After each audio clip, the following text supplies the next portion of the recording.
Eu, bueno, ia poñervos exemplos sobre casos de incompetencia manifesta que eu fun recollendo ao longo do tempo, pero sería absurdo pola miña parte cando hoxe temos 220 falecidos enriba da mesa,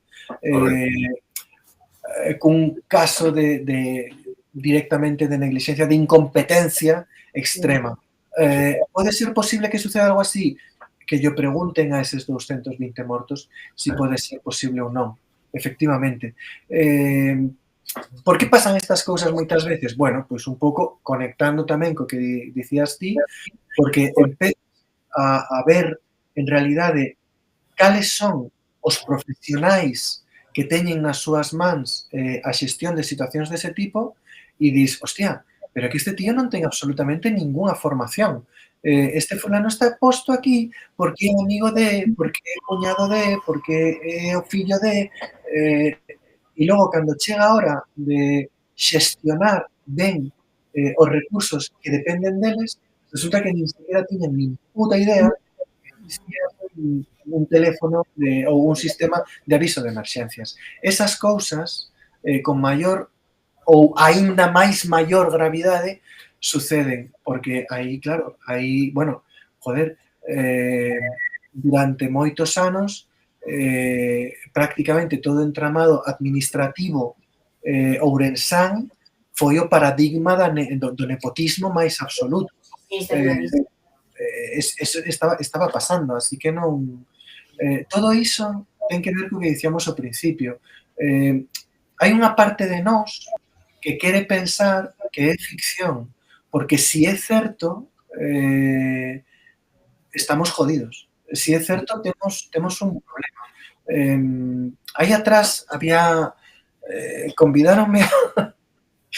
non sei se foi un convite así, un club de lectura un pouco especial, ou unha encerrona, ou un axuste de contas, pero acabei nun club de lectura, un suposto club de lectura, en Vigo, na Alameda.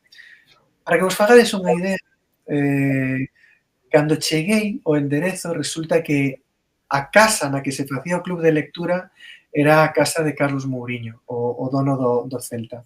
E a era a súa muller.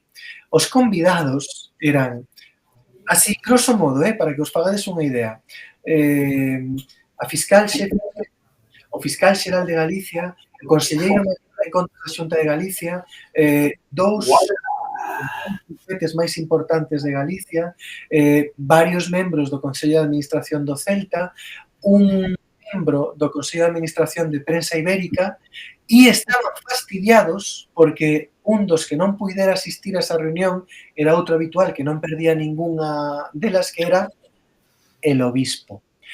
Un club rarísimo. Mira, queda aí apuntado para outras.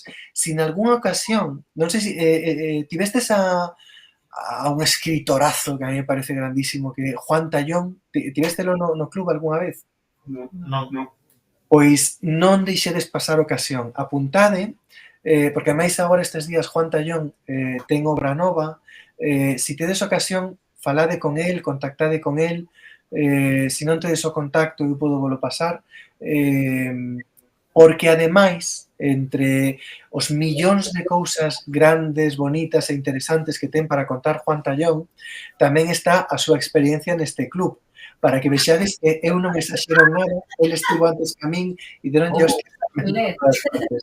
No meu caso, houve un momento no que, ademais, é unha cousa moi rara, porque de repente decateime de que non era un club, era un xuizo sumario. Todos ian intervindo e ti, como borreo, non tiñas máis opción que quedar ali calado e escoitar. E houve un momento no que interviu a fiscal xeral de Vigo. Enfadouse moitísimo, estaba enfadadísima comigo porque me dicía que o meu discurso era o de sistema fallido, que é un concepto que últimamente anda moito tamén por aí nas redes. E a mí, sinceramente, doeume que me dixese iso, porque agora, precisamente, o concepto de sistema fallido é algo que está moito na boca da extrema dereita para acabar de fornecer ese discurso seu de debilitación do sistema democrático. Cando a miña intención era xustamente toda a contraria. Eu o que fago é documentarme moi ben para chamar a atención sobre isto, para poñelo en valor. Esta muller dicía que non, que para nós é moi fácil dicir estas cousas porque non sabemos o que é xestionar unha crise. Dicíame, por exemplo, ela puñame o exemplo de ti non sabes, falas dos casos de corrupción por cobro de comisións excesivas na venta de mascarillas nos primeiros días da pandemia. Ti non sabes o que foi xestionar iso. Nós tiñamos que comprar todo o que fose e pagar os prezos que fose. Queixábanse de que nós protestásemos porque esquilmaron ata deixarnos secos cartos que eran nosos en realidade e que non houve unha boa xestión. Eu dicíalle, mira, primeiro, todo o que estou dicindo é certo. O conselleiro maior de Contas dicíame que eso, por exemplo, o caso das comisións, dos cobros de aqueles famosos 6 millóns de euros de comisión do intermediario Sanchinchón, que tócate los huevos, aqueles 6 millóns non están demostrados. Isto foi un venres e o tío ademais o defendía pero con moita vehemencia de que non podes dicir isto porque non se sabe, porque non está probado, porque xurvos por Dios, isto foi un venres. O luns seguinte, o sea, 3 días despois, descubriuse non só que sí era certo, sino que ademais os 6 millóns os pagamos nós, porque esas mascarillas foi a Xunta de Galicia quen as comprou. Ou seja, foi ese conselleiro maior de Contas quen autorizou ese pago. Esa xente vai seguir dicindo que non, por máis que ti teñas toda esa información. E máis, quedade con este detalle, para que vexades o nivel de... En serio, eu isto agora podo contalo como... Pero ese día marchei jodido para casa, porque houve un momento no que, como vos digo, ali, claro, o que non era, non se apelidaba tal, era fillo de cual, ou tiña un carguísimo altísimo. Así que, claro, o primeiro que percibías era que había clases, e ti non eras deles. E todos, por un motivo ou por outro, todos se sentían atacados. Todos o tomaron como un ataque a persoa. Entón, todos me foron dando estopa. Todos empezaban dicindo, escribes moi bien, escribes moi ben, ahora lo que dices es unha barbaridade. E cando chegou a final do conselleiro, dime, mira, eu ni sequera che vou dicir que escribes moi ben, porque hai cousas que dis que son moi difíciles de creer ata para a persoa máis fantasiosa. E digolle, por exemplo, e dime, home, por favor, esas reunións que ti colocas no Náutico de Sanxenxo, que ademais as teño documentadísimas, pero vale, da igual.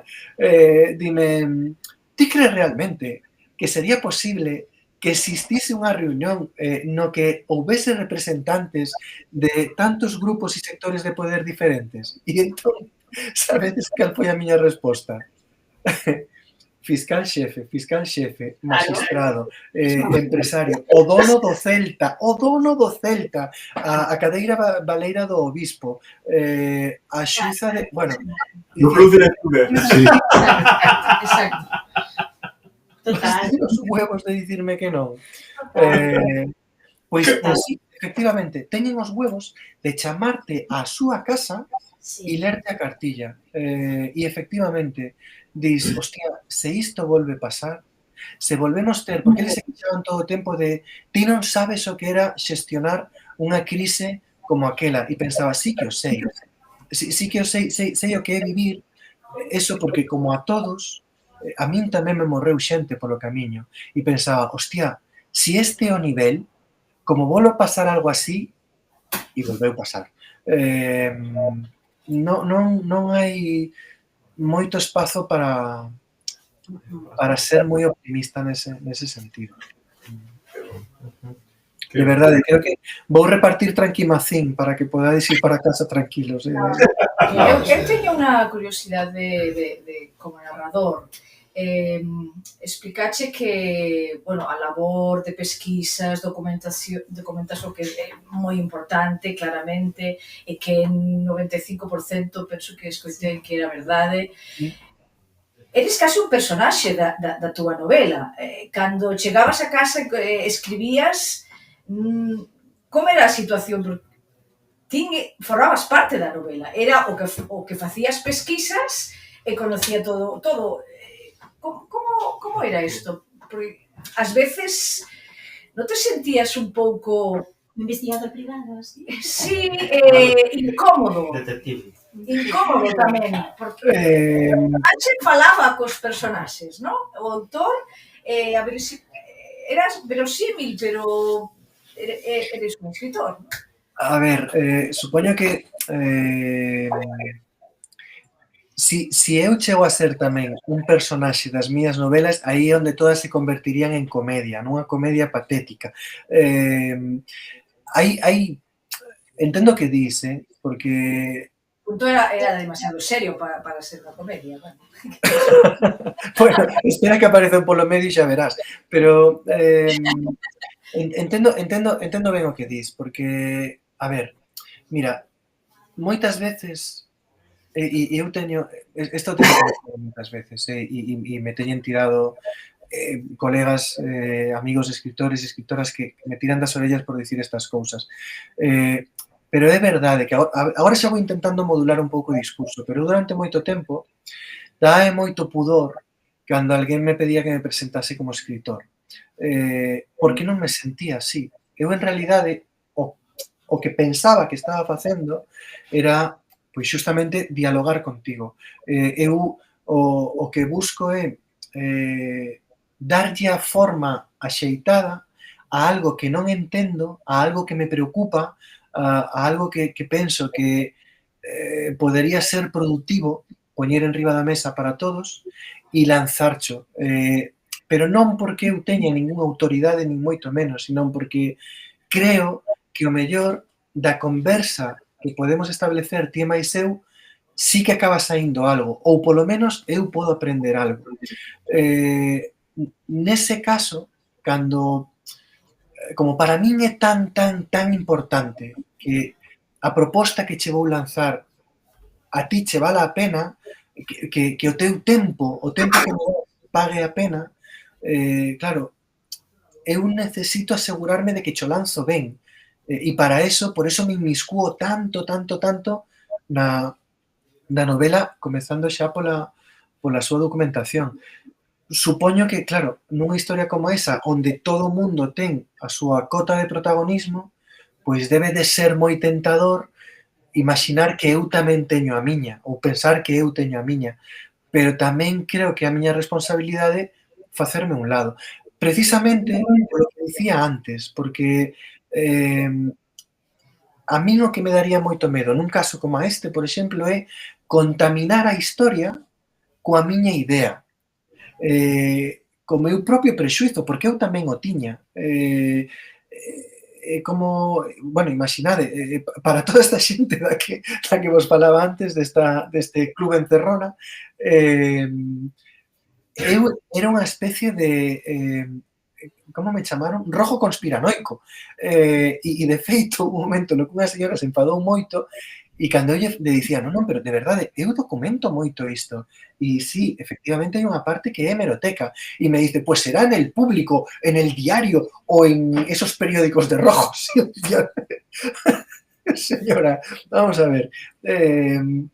Eu teño a miña opinión. Como cidadán, eu tamén teño a miña opinión. Pero creo que o máis honrado pola miña parte, e ademais debe ser sí ou sí, como narrador é deixar iso a un lado. Non intentar aparecer o menos posible. Hai personaxes nos que sen querer, ou bueno, a veces querendo, cargas un pouco máis da túa propia presenza, non? Eu, por exemplo, recordaba cando estaba escribindo a Salva ou un pouco de Marosa ou o periódico do que falo na novela todo o tempo, do que nunca se di o nome, en realidad é evidente que é o Faro de Vigo. E é un lugar xustamente, ademais, que podo describir con todo o detalle do mundo, porque eu crecín nese edificio. Eu son neto dun xornalista que botou toda a súa vida traballando no Faro, e eu botei moitas horas, moitas noites ali metido. É un espazo que coñezo ben, e é unha profesión, aquela profesión, como se facía xornalismo naqueles anos. Estou falando de aquel xornalismo que vai sobre todo, que se facía nos anos 70, 80, en que empezou a desaparecer nos 90. O de ir á sede xudicial, botar horas na comisaría, estar na rúa, cheirando a noticia, non? Eu iso mameino, coñecino ben. Cando aparece o personaxe de Salva, bueno, pode ser que haxa un pouco máis de min añorando aquel tempo. Por eso Salva é como é. Pero creo que hai unhas marxes e máis alá diso non tal como eu entendo, tal como eu entendo o oficio. Logo, pois está o xornalismo bonzo que o de converter o xornalista en parte da noticia, e me parece moi lícito, non? Se non fose así, non teríamos a Sangue Frío, por exemplo. Pero non é o como entendo eu o meu oficio. E é real aquilo que dixemos antes da biblioteca? Da biblioteca real, igual existe unha parte... Non. Eso, mira, de feito, pois mira, ten que ver co que dicía antes das localizacións. Eu, cando prego unha localización nunha novela, nunca é unha decisión casual, aleatoria, non. Sempre hai unha intención. E nese caso en particular, o da Biblioteca de Galicia era algo que me preocupaba moito. Aí onde aparece, non é casual, de feito, que un dos personaxes reais que aparecen co seu nome real na novela é Cristina Novoa. Cristina Novoa, non sei se sabedes, é a subdirectora xeral de bibliotecas da Xunta de Galicia e do Departamento do Libro. E, sinceramente, eu, por máis que me esforzase, de verdade non podería dicir ninguna soa cousa mala, nin dela, nin do seu traballo. É unha funcionaria, alta funcionaria, pero é unha curranta. Eu non imaginades o traballo que teño feito con ela e con Noelia Bascuas, que tamén aparece mencionada, que é a directora da biblioteca. Ata que punto se deixan a pel por sacar adiante o seu traballo. E moitas veces o seu traballo é o noso traballo. Coa Biblioteca de Galicia, a preocupación que eu tiña era un pouco a que aparece, ten que ver tamén cando menciono a famosa Cidade da Cultura. Sabedes que en Galicia, durante moito tempo, e aínda hoxe, pois xustamente, operou un prexuízo brutal contra a Cidade de Galicia, a Cidade da Cultura, porque cando se construiu supuxo un despilfarro de cartos brutal. Aquilo acabouse dicindo que era un capricho de Fraga, que ia ser o mausoleo de Fraga e todo iso, que invertir tantos e tantos millóns en traer aquel granito rosa que viña de Brasil en barcos que logo se acabou, que traer pedra de Brasil para construir un edificio nun país de pedra, de verdade, era un despropósito aquelo. Pero en realidade, unha vez superado todo iso, é que non queda outra, eso xa está feito. Que facemos? Porque ese espazo é noso, ese lugar é noso. Se tomaron decisións incorrectas ao principio? Sí. Se construiu mal en termos de aproveitamento arquitectónico? Tamén. Pero xa está aí. E no caso da biblioteca, por exemplo, non só como espazo arquitectónico, sino como recurso cultural para o país, é riquísimo, é un lugar absolutamente valiosísimo e vivimos de costas a él. É un espazo cheo de xente que de verdade se deixa os ollos por sacar adiante o seu traballo, que é o noso traballo, e nós nin nos enteramos de que están aí. Por iso eu quería que aparecese na novela, porque por unha banda me viña ben ademais, para poñer en valor o sentido da biblioteca como un lugar onde gardamos o verdadeiro, o importante noso, a nosa memoria. A Biblioteca de Galicia, ademais, representaba todas esas bibliotecas. E logo, ainda por riba, sucede isto, que efectivamente, mirade, non hai ningún só detalle en toda a novela, en todo o que ten que ver coa Biblioteca de Galicia, con como se describe a biblioteca, que sexa ficción. Ningún só. Ata os códigos, as escaleiras, un edificio que abraza outro, estructuras que non se tocan, códigos automáticos para desplazar os andéis, todo iso é exactamente tal e como o describo. E, de feito, incluso, claro, por exemplo, a hora de deseñar a inmatriculación, a matrícula onde está o rexistro de cal é o famoso arquivo Novoa. Isto fixemos entre os tres, entre Cristina, Noelia e máis eu. Dixenlles, se tivésemos, houvese un depósito aquí que guardase isto, que tipo de matrícula tería que ter? Pois sería esta, tería esta inicial, tería este código, tería este tal, a tal punto que hoxe existe un arquivo Novoa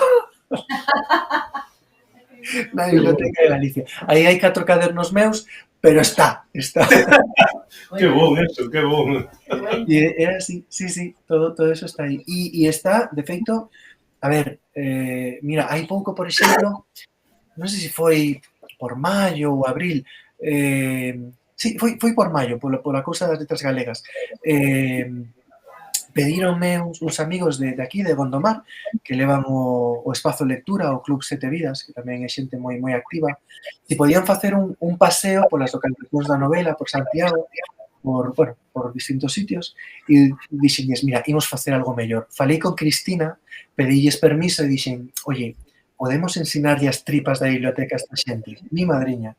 Foi tremendo. Reservamos 2 horas e cando nos dimos conta levábamos 4 recorrendo as entrañas, abrindo arquivos, vendo mapas. Bueno, oye, non todos os días tes unha primeira edición de Cantares Gallegos nas mans. E foi moi bonito. Eso está aí e o que intentaba contar con elo era chamar a atención sobre o feito de que é noso, é voso, é meu, é de todos nós, e hai xente aí que está esperando a que vayamos para que podamos traballalo e disfrutalo. E sí, é absolutamente del Arca de la Alianza. O lugar é increíble. Bueno, mira, unha curiosidade. Esto, a ver, igual, de entrada igual parece mala praxis por parte dos funcionarios, pero ni moito menos, entendede que estamos falando dun edificio que realmente é colosal e que hai moi bons profesionais facendo un traballo vastísimo. Quero dicir que necesitarían máis persoal para cubrir todos os traballos que fan. Recordo que cando estábamos aínda no proceso de documentación, porque Cristina levaba xa moito tempo dicíndome sería bonito que ambientases unha historia aquí, que trouxes unha novela, que tal. Ao final dixenlle, mira, sabes que? Estou cunha historia que creo que podería funcionar, que podemos ambientarla aí. Se a ti che parece ben, imos adiante. Dixo que sí, claro. Entón, expliqueille que era o que necesitaba e marchei para Santiago. Eu botei 2 días enteiros vendo, acompañado de Cristina, vendo todas as entrañas, ata o último sótano, o último rincón do edificio bueno, non só da biblioteca, porque efectivamente é unha gran cidade e debaixo ten outra cidade subterránea. Todo eso que conto de que hai grandes avenidas, de que hai espazos para rúas, portos de carga, trailers, eso é real. Todo eso está aí debaixo. Recorrímolo todo. Si vos fixades, como curiosidade, botade un ollo, buscade na rede como é a arquitectura da Cidade da Cultura e da biblioteca en particular. E veredes que é un edificio cheo de curvas, cheo de como unha gran nave, como unha montaña ondulada. Bueno, eso por dentro, esa forma de construir, xenera cámaras enormes que moitas delas non son habitables. Pola curva que ten, igual nun espazo se hai altura, pero o fondo da sala, que é unha sala enorme, igual non tes máis que 1,5 metros, 2 metros de altura. Entón, eso non son espazos habitables, pero son grandes espazos. Recorrímolos todos. E de repente, nun deles, alumbrando, porque claro, aí non hai luz, alumbrando con linternas, vemos que ao fondo hai algo grande. Entón, alabamos os dous, e iso, entramos, ali ao fondo dunha desas grandes cámaras, vai quedar fatal, pero aos dous nos escapou un hostia, porque, para que os fagáis unha idea do tamaño que ten o edificio, sabedes que era aquilo tan grande que nos chamaba a atención ao fondo da sala? Lembrades cando hai anos se fixo a exposición de Galicia no Tempo, todos falando das primeiras, 90. E foi moi famosa unha maqueta que se fixera unha réplica da Catedral de Santiago, non sei se era a tamaño un 100 ou unha cousa así, era unha maqueta, pero unha maqueta descomunal. Atopámola. Esa maqueta está establecida, sí, nunha desas naves, desas cámaras de cámaras laterais na Cidade da Cultura. Ya de como si será grande o sitio. Non sei, a Arca da Alianza non a topei, pero andaba por ali e non quixen preguntar, non pode ser. La cuestión de insistir. O sombrero de Indiana Jones, o mellor sí. Moi ben. A min gustoume a novela de como funcionas, porque veixe como empezas co de era unha muller, non? E acaba con era unha muller toda como que fais como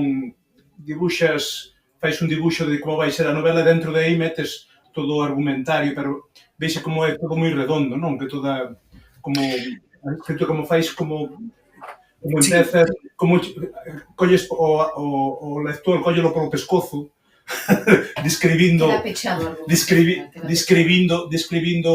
o que vai pasar, e despois valo descubrindo durante a novela, e despois o da muller, como acabas tamén ca muller, como era unha muller, toda esa historia que está chulo, pero xa antes de empezar, nin siquiera a investigar, xa queres facer, xa a forma de traballar xa o teis máis ou menos diseñado, non? Sí, é certo. A ver, ten que ver tamén un pouco con isto que vos dicía. Comezando polo final, entre nese famoso debate de que é mellor, se é ser un escritor de brúxula, de compás, que se bota a navegar a ver onde chega, ou ser un escritor de mapa, de carta de navegación, que sae sabendo sempre por onde se vai mover. Eu sei que nese debate paira por aí a idea de que o escritor máis puro é o de brúxula, o que sai simplemente a navegar e a ver onde lle leva a historia. Eu non podo facer así, porque respeto profundamente as dúas opcións, pero eu necesito ter un mapa. E ollo, que non me parece, de verdade, a ver se consigo que se me entenda ben, porque que traballes cun mapa non quere dicir que sexa máis sinxelo nin moito menos, porque ti coa brúxula vas tecendo a historia sobre o que xa tes escrito. Eu, cando fago os meus mapas, en realidade, para min é máis complexo, porque teño que deseñar sin papel, sin caderno, unha viaxe completa desde o principio ata o final, sabendo por onde vou parar, por onde vou pasar, e sin poder asegurar nada porque non teño nada escrito. Pero necesito ter esa carta de navegación precisamente polo que dicía antes. Eu vou vos propoñer unha viaxe longa. Son, 500, case 600 páxinas. Bueno, neste caso, de feito, na edición en galego, creo que son máis de 600 páxinas. Mais. Sí, non? Pois, é unha novela longa e vai estar trenzada de moitos entramados. Para min, eu concibo as novelas como se fosen reloxos de precisión. É unha esfera que polo lado que vedes vos, nada máis ten 3 agullas dando voltas, pero polo outro lado para que funcionen esas 3 agullas, den a hora con precisión en cada segundo da viaxe, ten que haber un millón de rodiñas, de mecanismos, de dentados, que teñen que estar cada un correctamente colocados no seu sitio. Eu non podo lanzarme unha viaxe dese tipo e poñerme a improvisar, porque o primeiro o que vou estar traicionando é o voso tempo. Si a novela non funciona, si se cae, si de repente esta trama non a podo resolver, estou vos facendo perder o tempo. Así que eu sempre deseño os guións das miñas novelas antes de empezar a escribir ninguna soa palabra. Eu podo ter a idea de cal é a historia que quero contar, por onde a quero levar, pero primeiro documentome moito. E segundo me vou documentando, xa vou empezando a intuir por onde ou de que forma vou contar esta historia, como vou ir trenzando. E para min, o máis importante xa a hora de redactar é ter ese guión. Nunca xamais escribo ningún só capítulo si antes non teño armado un guión sólido. Un guión que eu vos puidese... E ollo, que non me estou referindo a un guión no que vos digo, pues mira, empeza aquí, pasa por aquí e ao final remata aquí. Non, estou falando, por exemplo, a novela que estou rematando estes días está apoiada nun guión de 24 páxinas. É un guión que eu vos poida enviar a vos e vos poderíades entendelo casi como unha novela, como un relato breve, como que funcione, que vexades, sí, ten estes personaxes teñen este arco, vanlles pasar estas cousas, o personaxe empeza así, evoluciona e acaba converténdose nisto, polo medio hai esta trama, hai esta outra trama, hai... Se o guión é sólido, se funciona, se eu lle dou o guión a un editor ou a alguén de confianza e vexo que se engancha, entón sei que xa teño o espazo para empezar a compoñer a novela. Pero para min eso é importante. Isto que dicías ti de agarrar o lector polo pescozo desde a primeira páxina, é que ten que ser. Quero dicir, tal e como entendo ten que ser, porque é que imos facer unha viaxe. Vai ser longa, vai nos consumir tempo. Ten que apetecerche, e ten que apetecerche en cada momento. Por iso lle dou moitas voltas a iso. Igual tamén é como moito a cabeza, pero... No meu caso conseguicho. O meu tamén estaba... Ademais, gustame tamén as referencias que fais ao Padrino, porque son moi fan xa non só da novela, senón tamén das películas do Coppola. E gustame esas referencias que fais, que ademais se ven moi claras, non? Sí, non nos escondo moito, non. A min tamén me gusta moito, teño... apóiome moito no cine moitas veces tamén nese tipo de referencias, non nos escondo. Pois a mí unha cousa que me gusta moito tamén é, non sei se é como unha metáfora ou non, pero eu quero entendela así, como acaba. É dicir, despois de toda esa historia tremenda de que non se salva ninguén, que non hai ninguén bo, que nos goberne, que nin empresarios, nin xornalistas, ao final parece que como que hai un pouquiño de esperanza, pero nunha persoa humilde do pobo, nunha camareira, refírome. Claro. Todo acaba, non? É como dicir, mira, ao mellor ainda podemos facer algo, non? Desde abaixo, desde o pobo. É que eu entendo que o cambio ou a esperanza sempre vai ir por aí, pero ollo, que se me entenda ben, eu non estou dicindo, ao contrario do que me dicía, por exemplo, a fiscal, non estou dicindo isto porque ao mesmo tempo digo non se pode confiar en vos, a única opción somos nós, porque eso sería populismo e eso sí que sería aquí tamén podes traer cando queiras. Que está Son dátiles. Bueno, nada. Si, non, isto xa o vin. Estrella xa o vin nada máis chegar. Sabes, está no grupo de lectura, non? Pois se xa apetecía un pouco. Había grupo de lectura hoxe tamén. Sí. Claro. eu o que intentaba transmitir deixando esa opción aberta no personaxe de Dora era que non que ela sexa a única esperanza, senón que non hai esperanza se nós non participamos.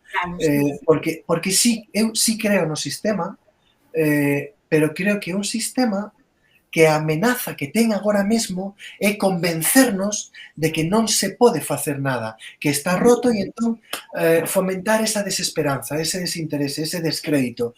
Canto máis nos afastemos nós do sistema, máis o deixamos nas súas mans, que en realidade é o que se pretende agora.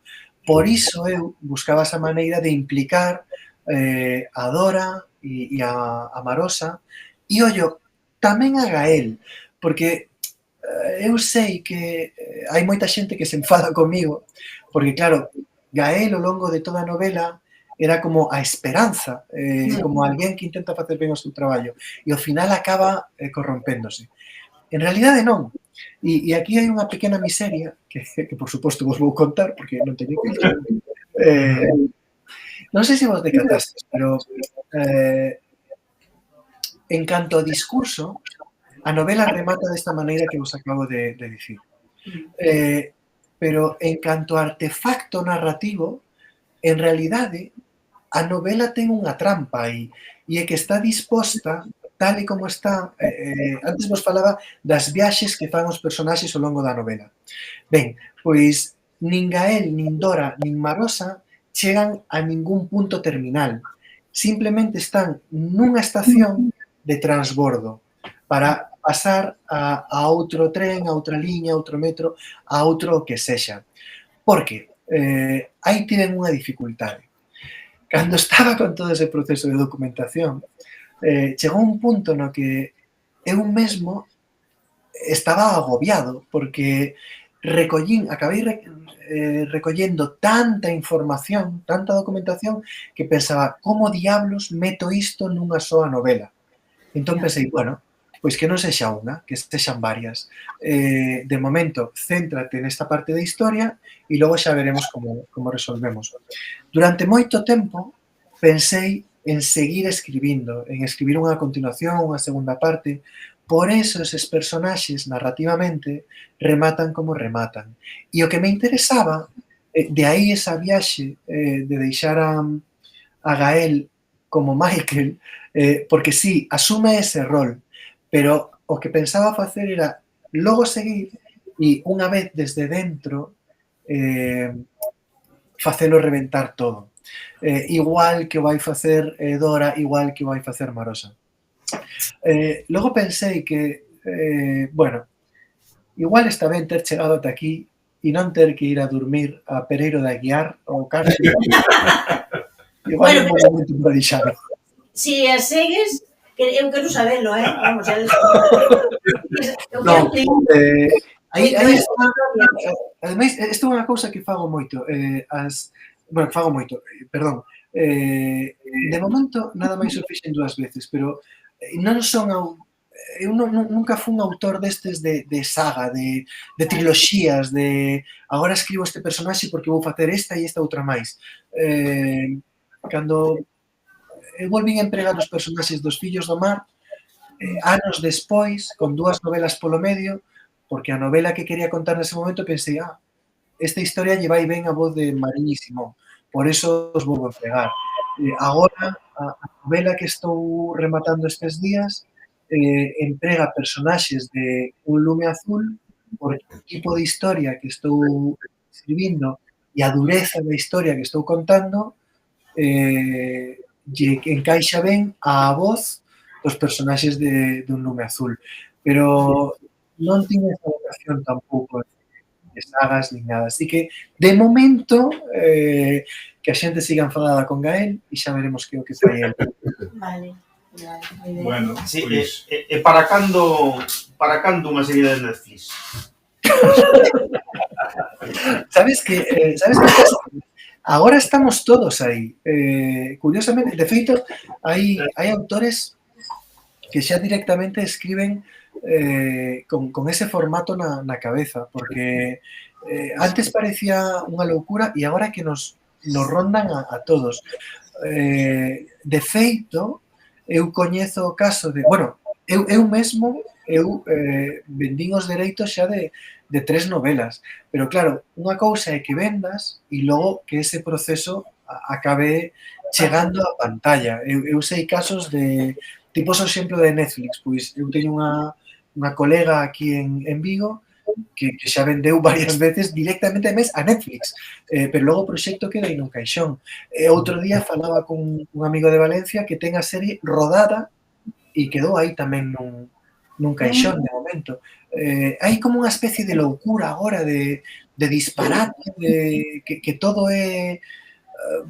en calquera momento te chaman, pode ser que sí, pode ser que se pare, non se pode dicir.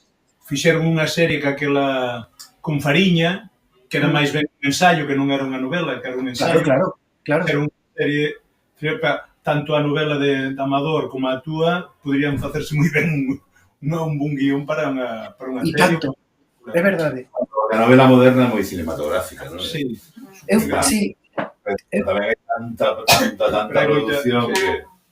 Exacto. E que ademais é que é eso, de repente agora estamos nunha especie de formato intermedio, non?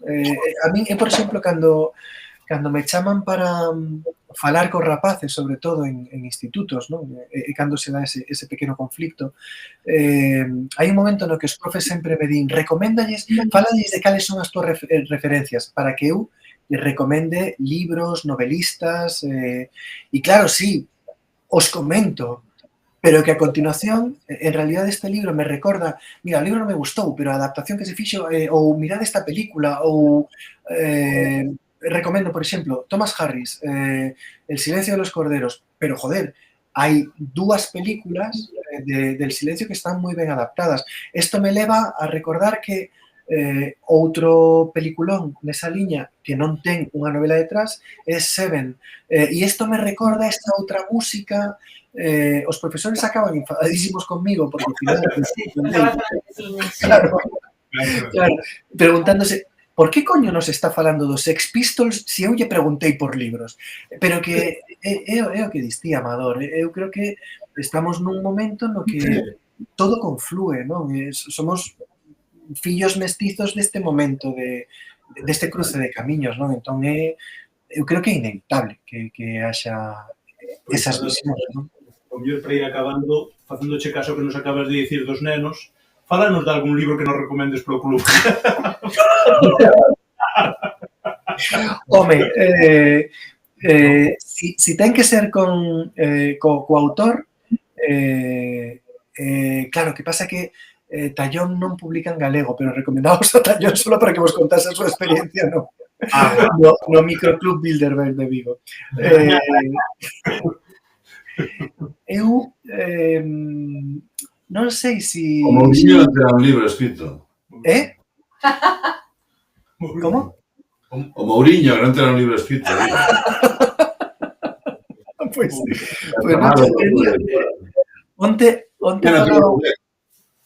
Onte falaba con Kiko Novoa, que é o meu compañeiro no Galicia por diante, e me contaba que lle encargaran un libro sobre Lendoiro, pero o lado máis personal, máis... Eu dixen, se faz ese libro, eu recomendo un club de lectura moi interesante. Igual aí tamén o podías enganchar. A mí, sinceramente, un dos autores galegos que máis me gustaron últimamente, con permiso de Amador, bueno, veñeme dous á cabeza. Claro, pero teño que dicilo, Amador, teño que dicilo. Pero si fixestes algo con Manuel Esteban? ¿Cómo? ¿Perdón? Manuel Esteban. No. Pois para min Manuel Esteban foi unha das grandes descubertas dos últimos anos. Manolo gañou tamén os Xerais, creo que foi, non sei se foi 2016, 2017, non me acordo, cunha novela que se titula A ira dos mansos, pero non é esta que vos recomendo. A ira dos mansos é unha novela na que aparece un investigador que é o que vai utilizar para logo escribir O meu nome é ninguén. A min, o meu nome é ninguén é unha das mellores novelas, sinceramente, que teñen feito últimamente en Galicia. Nesta liña, antes falábamos de True Crime. Tivestes a Alex Alonso? Non. Pois, Alex Alonso. Alex Alonso ten unha novela que a min me parece... É un tipo fantástico. A veis que eu quero ler moitísimo. É moi boa xente, escribe como un animal. E ten unha novela, xa empezou a ter produción, pero ten unha novela que a mí me gusta moito, que se titula Granito, que é como a reconstrucción do famoso crime de Priege, cando xente da policía entrou aquí na casa dun empresario aquí en Migrán, que estaba metido en chanchullos, bueno, empresarios do granito das gándaras de Budiño, bueno, Granito, é un novelón. E, bueno, non sei si... Bueno, tamén... Xa nos leche traballo ahora mismo. Bueno, pois entón dixémolo aí, porque estaba a piques de falarvos tamén de Diego Meixeiras, ou sea que...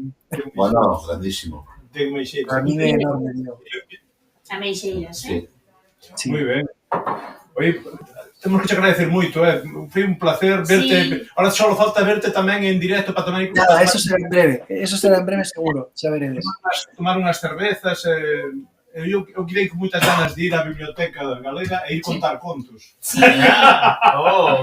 Sí, sería maravilloso. A visita das Sí, catalogas. que temos un proxecto de contacontos en galego nas bibliotecas catalás. Non para público galego necesariamente, en absoluto. Sí, Ten un gran éxito. E Anxo e Loli están traballando por este proxecto que é maravilloso, ademais. Pois ten moi boa pinta, pois, home, se hai que ecoalo aquí, pois tamén. Estaría ben. Sí. O que pasa é que non se lonxe, pero... Digo en serio, na liña do que dicía antes, ten en conta que moitas veces somos nos mesmos os que nos pechamos as portas e aquí, ao outro lado, precisamente porque temos un prexuicio e dicimos non, é que aquí non nos van recibir ou con esta xente non queremos traballar, aquí hai un montón de xente esperando a que vayamos a propoñerlles cousas. Sí. Adeus, Graciña. Hasta logo.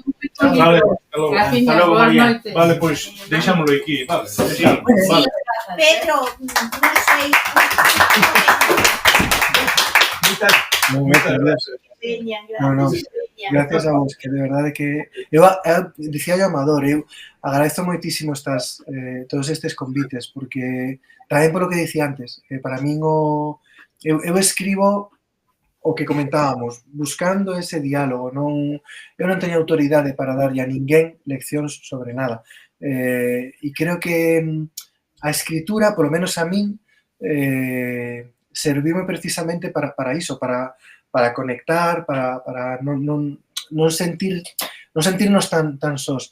E creo que, nos clubs de lectura xustamente, que ademais é algo que todos facemos de maneira voluntaria, é onde cristaliza todo esa intención. Así que, pola miña parte, moitísimas gracias polo convite, que de verdade que me fixo moita ilusión. E ganas de vervos, claro. Gracias a ti, Pedro. Gracias. Veña. Bueno, Nico, familia. Chao. Chao.